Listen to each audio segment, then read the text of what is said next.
Hi guys, welcome to the channel. In today's video, I am going to show you how you can change Snapchat app icon.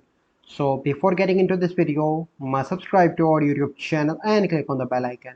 So the first step you simply need to do is to open your Snapchat. As you can see, I already changed. Click on Snapchat and then you simply need to click on your profile picture on the top left. Here you need to click on Snapchat Plus, so you must need to subscribe to Snapchat Plus to change the app icon, and then you need to click on app icon, and here you can see different icons and you can select any icon that you want. So let me select this one, and after that your app icon will be changed to this one. So this is the process by which you can change app icon on Snapchat. So I hope you find this video helpful. If you find this video helpful, must like this video, subscribe to our YouTube channel for future videos. We'll see you in the next video. Thank you, have a good day.